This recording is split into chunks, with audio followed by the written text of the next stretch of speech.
오늘날 남성의 평균 수명은 75세, 여성의 평균 수명은 80세 그렇습니다.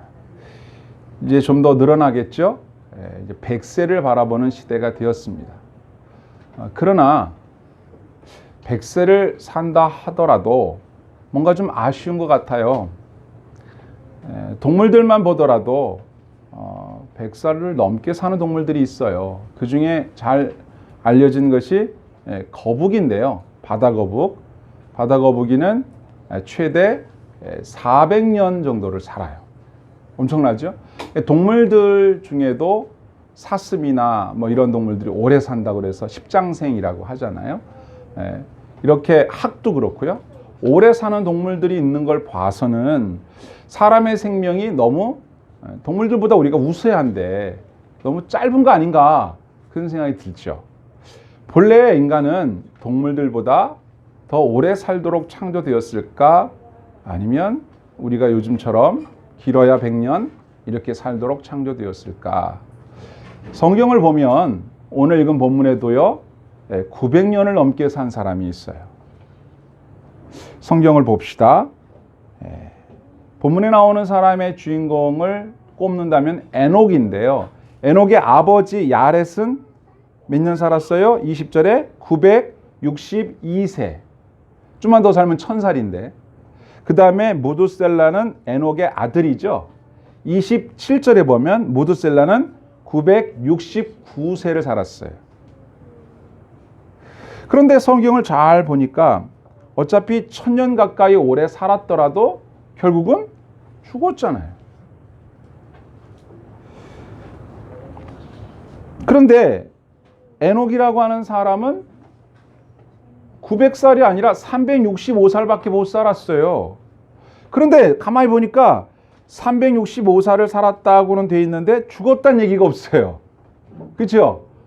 아버지나 아들은 900살 넘게 살았는데 결국 죽었지만 에녹은 365살밖에 안 살았는데 안 죽었어요. 그러면 하나님이 데려가셨다 그렇게 성경에 나와 있는데 이게 죽었다는 얘기 아니냐? 아닙니다. 죽지 않았어요. 이걸 히브리서에서는 이렇게 쓰고 있는데 11장 5절에 보시면 믿음으로 에녹은 죽음을 보지 않고 옮겨졌으니 하나님이 그를 옮기심으로 다시 보이지 아니하였느니라. 그는 옮겨지기 전에 하나님을 기쁘시게 하는 자라 하는 증거를 받았느니라. 아멘. 에녹은 하나님과 동행했고 하나님을 기쁘시게 하는 사람이었는데 365살을 살고 하나님이 데려가셨어요. 그래서 세상에 있지 않아요. 그런데 성경은 그가 죽은 게 아니라고 얘기합니다. 그러면 사람이 969세도 살다가 죽었지만 에녹은 죽지 않았다는 얘기는 사람은 그보다 더 오래 살 수 있다는 얘기예요. 더 정확히 말하면 안 죽는다는 얘기입니다. 여러분, 사람은 본래 어떻게 창조되었냐면 죽지 않게 영원히 살도록 창조되었어요. 이것에 힌트를 주는 겁니다. 에녹을 통해서. 969살 이상을 살았던 사람이 있던 시대에 어떤 한 사람을 딱 샘플로 보여주면서 1000살은 물론이거니와 그 이상도 살 수 있는, 죽지 않을 수 있는 영원히 사는 것이 가능함을 에녹을 통해서 힌트로 보여줬다. 한번 따라 하겠습니다. 인간은 본래 죽지 않고 영원히 살도록 창조되었다. 이게 성경의 가르침인데 그럼 어쩌다가 죽게 됐냐 이 말이에요. 어쩌다가 죽음이 오게 됐느냐.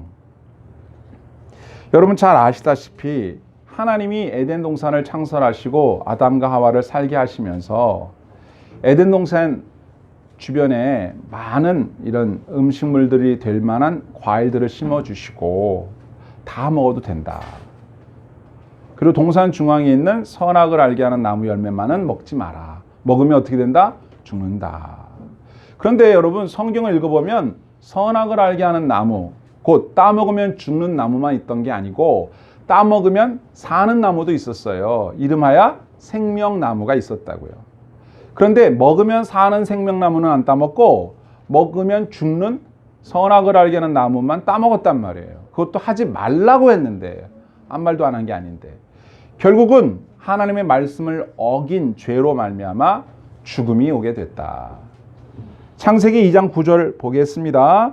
여호와 하나님이 그 땅에서 보기에 아름답고 먹기에 좋은 나무가 나게 하시니 동산 가운데에는 생명나무와 선악을 알게 하는 나무도 있더라. 16절 여호와 하나님이 그 사람에게 명하여 이르시되 동산 각종 나무의 열매는 내가 임의로 먹되 선악을 알게 하는 나무의 열매는 먹지 말라. 내가 먹는 날에는 반드시 죽으리라 하시니라. 아멘. 다른 건 다 되는데 딱 하나 이것만 안 된다. 순종을 요구하시며 말씀하셨는데 아담과 하와가 그걸 따먹고 말았어요.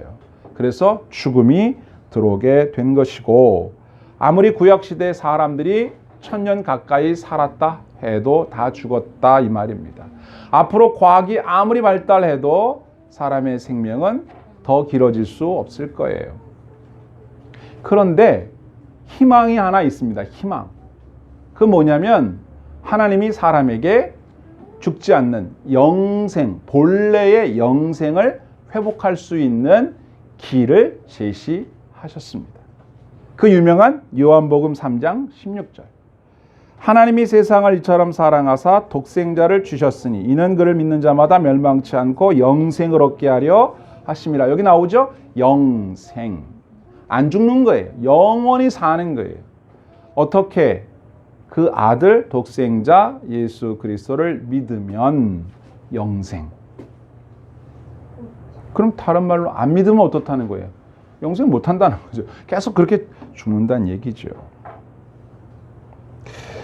물론 영생이라고 하는 것이 현재 이런 삶이 끝나지 않고 영원히 계속된다는 뜻은 아닙니다. 왜냐하면 어떤 사람은 이렇게 사느니 죽는 게 낫다. 그런 사람도 있거든요. 그러니까 이런 삶을 안 죽고 오래 사는 걸 영생이라고 말하는 게 아니고 하나님과 은혜를 나누면서 행복하게 지금의 이와 같이 고장난 인생이 아니라 본래 죄를 짓기 이전의 본래의 행복한 삶으로 영원히 사는 걸 말하는 거예요.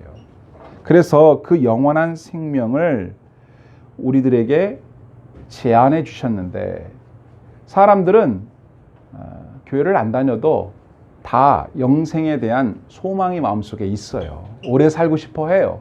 그리고 죽음이라는 걸 다 싫어해요. 거부해요. 그렇기 때문에 사람의 마음속에 영생에 대한 소망이 다 있지만 사람들이 알지 못하는 것이 하나 있는데 어차피 사람은 영생하도록 창조되었는데 죄를 지어서 죽음에 이르는 바람에 본래 말씀하시던 영생은 얻지 못하고 살기는 살되 영원히 살기는 삽니다. 그래서 주님이 다시 재림하시는 날 모든 사람이 무덤에서 다 부활하게 돼요. 그런데 어떤 사람은 생명의 부활, 즉 영생을 누리는 생명의 부활로 나오고 어떤 사람은 영원히 형벌을 받는 심판의 부활로 나오게 된다. 그러니까 사람이 죽어도 다시 살아요. 그런데 그 다시 사는 것이 영생으로 사는 삶이 있고 영벌로 사는 삶이 있다 이 말이에요. 그래서 요한복음 5장 28절에 보시면 이를 놀랍게 여기지 말라. 무덤 속에 있는 자가 다 그 음성을 들을 때가 오나니 선한 일을 행한 자는 생명의 부활로 악한 일을 행한 자는 심판의 부활로 나오리라. 아멘. 이렇게 돼 있단 말이에요.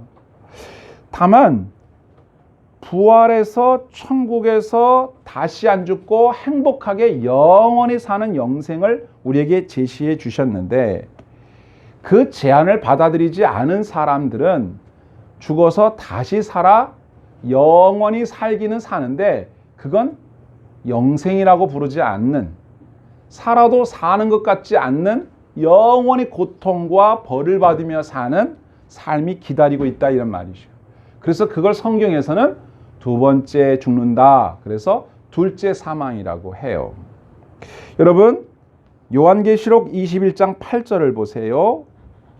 자, 그러나 두려워하는 자들과 믿지 아니하는 자들과 흉악한 자들과 살인자들과 음행하는 자들과 점술가들과 우상숭배 자들과 거짓말하는 모든 자들은 불과 유황으로 타는 못에 던져지리니 이것이 둘째 사망이니라. 아멘.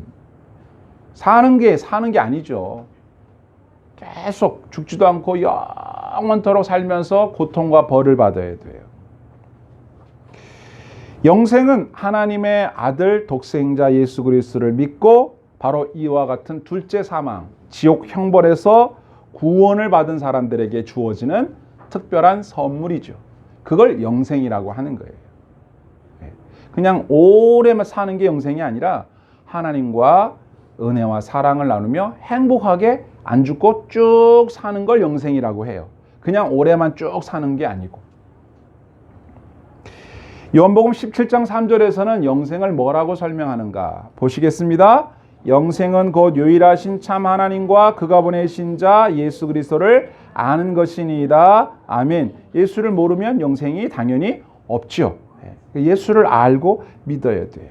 예수님께서 유명한 말씀을 하셨죠. 요한복음 11장 25절에 나는 부활이요 생명이니 나를 믿는 자는 죽어도 살겠고 무릇 살아서 나를 믿는 자는 영원히 죽지 아니하리니 이것을 내가 믿느냐 이렇게 우리에게 묻고 있어요. 영생이란 하나님과 더불어 사는 거라고 했습니다. 누구와 영원히 사느냐, 어디에서 영원히 사느냐가 영생이냐 영벌이냐를 결정해요. 우리는 하나님과 함께 천국에서 영원히 살 것이기 때문에 영생을 얻은 사람이에요. 에녹은 바로 이 영생을 최초로 누리게 된 사람이죠. 구약 때부터. 죽지 않고 살아서 하나님께서 그를 데려가셨으니까. 그런데 그가 간 곳은 어딜까?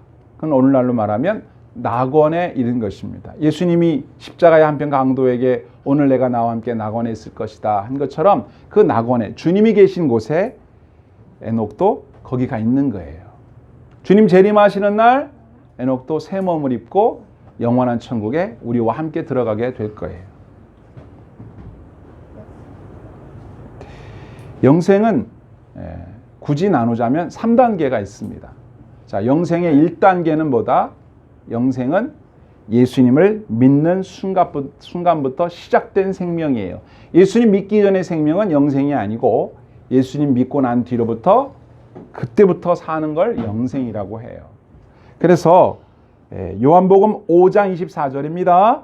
내가 진실로 진실로 너에게 이르노니 내 말을 듣고 또 나 보내신 이를 믿는 자는 영생을 얻었고 심판에 이르지 아니하나니 사망에서 생명으로 옮겼느니라. 아멘. 죽은 다음의 얘기가 아니라 지금 여기에서 영생을 이미 얻었다 이 말입니다. 예수 믿고 사는 이게 영생이에요. 이게 1단계입니다. 또 요한일서 5장 11절에 보면요. 또 증거는 이것이니 하나님이 우리에게 영생을 주신 것과 이 생명이 그의 아들 안에 있는 그것이니라. 아들이 있는 자에게는 생명이 있고 하나님의 아들이 없는 자에게는 생명이 없느니라. 내가 하나님의 아들의 이름을 믿는 너희에게 이것을 쓰는 것은 너희로 하여금 너희에게 영생이 있음을 알게 하려 함이니라. 아멘. 그러니까 믿고 구원받은 저와 여러분들은 이미 영생을 얻은 것입니다. 아멘. 이미 얻은 거예요. 근데 이거를 잘 모르니까 알려주려고 요한일서를 썼다 그랬습니다. 아까 우리 부른 찬송에도 영생을 누리며 주 안에 살리라. 그런데 옛날 찬송가 가사는 영생을 맛보며 주 안에 살리라 이렇게 되어 있어요. 근데 영생을 맛본다고 하니까 너무 약하다고 생각했나 봐. 그래서 누린다라고 바꿨어요. 그런데 맛보며 살리라라고 번역했던 그때 당시에 그 느낌 알 것 같아요. 아직 완벽한 영생이 아닌 것 같으니까 맛본다는 표현을 쓴 거예요. 왜 그럴까요? 우리가 이 땅에 살면서도 영생을 이미 누리는 신자답게 살 때도 있지만 그렇지 못할 때가 많아요. 우리가 육신을 입었는 거로 신자라고는 하지만 예수 믿어 영생 얻은 삶을 산다고는 하지만 믿기 이전의 삶으로 돌아간 것 같은 삶을 살 때가 많아요. 그러니까 맛보며 산다, 맛배기만 봤다 이런 표현을 쓴 것 같아요. 근데 온전히 누리는 첫 번째 단계에서의 영생도 영생이기 때문에 맛보는 정도가 아니라 누린다고 해야 하겠죠.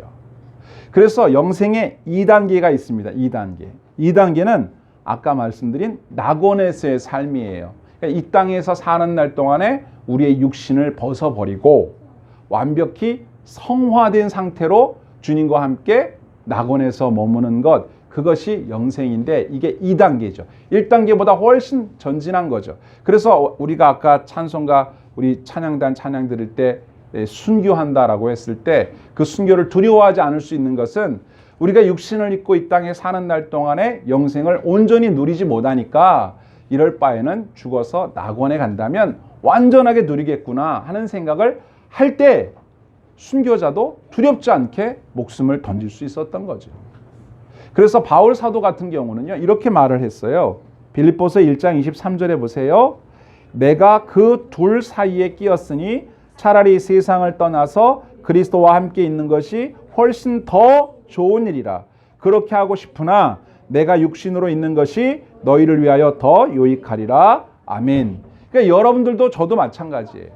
솔직히 우리가 영생의 2단계가 뭔지를 알기 때문에 이 땅에서 우리의 몸을 벗어버리고 낙원에서 주님과 함께 있으면 훨씬 더 영생을 누릴 수 있어요. 좋아요. 그런데 하나님 우리에게 아직 더 살아야 된다라고 사명을 주신 거예요.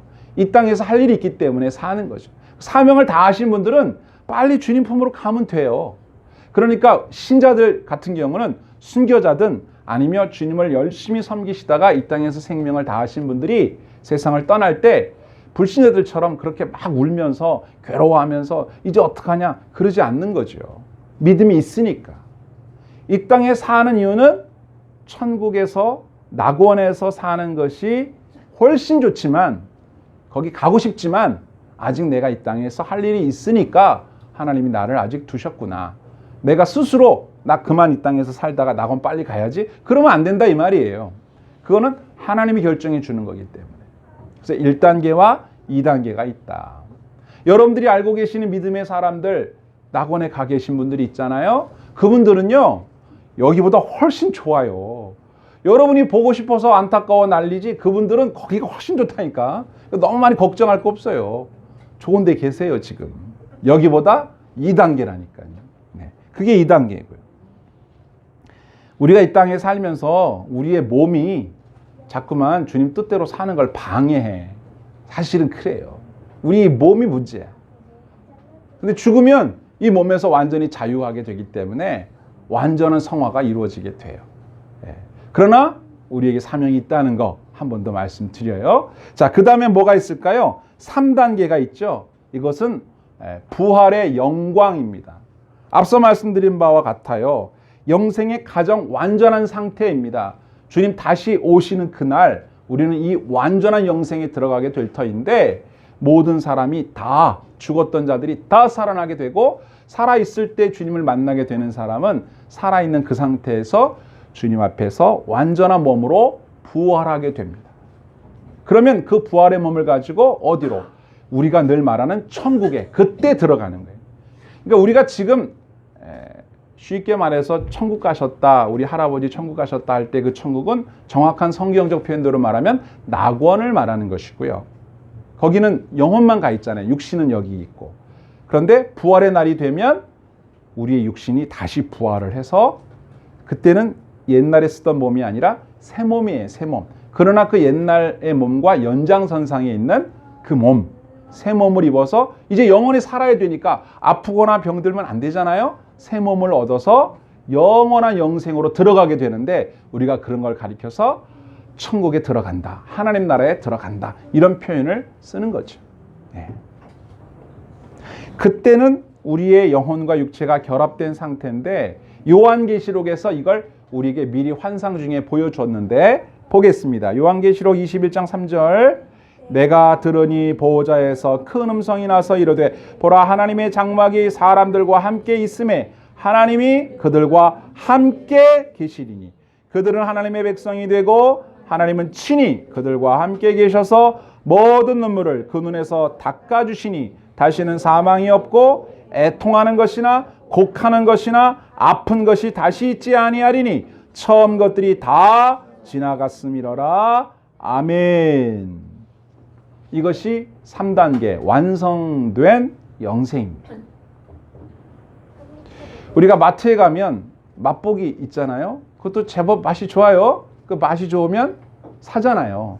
만두 이렇게 먹어보고 이거 맛있다 주세요. 그러면은 감사합니다. 이렇게 이제 싸주고 그러잖아요. 그래서 앞서 말씀드린 대로 우리는 이 땅에 살면서 1단계 영생을 누리며 살고 있는데 3단계 영생에 비하면 맛보기에 지나지 않아요. 그리고 우리가 장차 들어가게 될 하나님의 나라에 비하면 이 땅에서 우리가 가장 행복하다고 하는 것도 아주 미미한 것에 불과해요. 하나님 나라에 갔을 때 완전한 행복이 기다리고 있다 하는 믿음을 가지고 이 땅에 사는 동안에 어려운 일이 있더라도 힘든 일이 있더라도 잘 참고 꿋꿋하게 믿음을 지켜나가야 되는 것입니다. 믿음 있는 사람에게만 영생이 주어지니까요. 이 믿음 더욱 굳세라. 아까 우리 권사님도 기도했듯이 우리에게 믿음을 주옵소서. 더 큰 믿음을 주옵소서. 이게 우리의 기도 제목이 돼야 하는 것입니다. 현재 저와 여러분이 영생을 누리고 있다는 사실도 잊지 마시기 바라요. 우리가 좀 어려운 일이 있고 고통스러운 일이 있어서 아유 살기 너무 힘들어. 나 너무 괴로워. 그렇게 말씀하실 수는 있겠으나 이 또한도 영생을 누리는 중이에요. 우리가 주님과 함께 있으니까 고난도 이기고 슬픔도 이길 수 있는 거죠.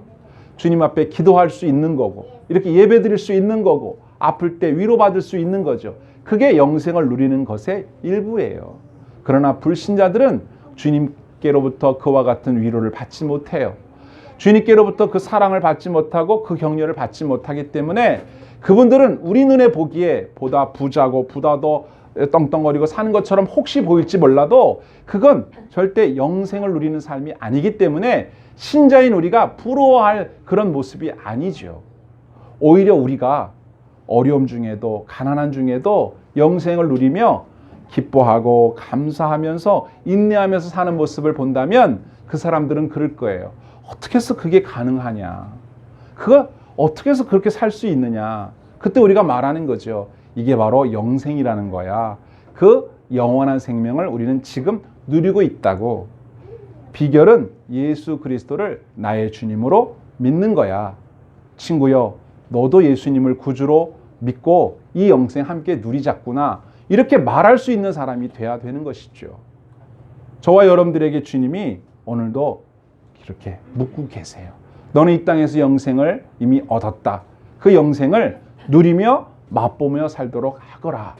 내가 너와 함께한다. 지금도 함께하고 있다. 앞으로도 함께할 것이다. 이 주님의 말씀을 믿으시고 오늘도 내일도 주와 함께 사는 영생을 누리는 삶을 살게 되시길 주의 이름으로 축복합니다. 아멘.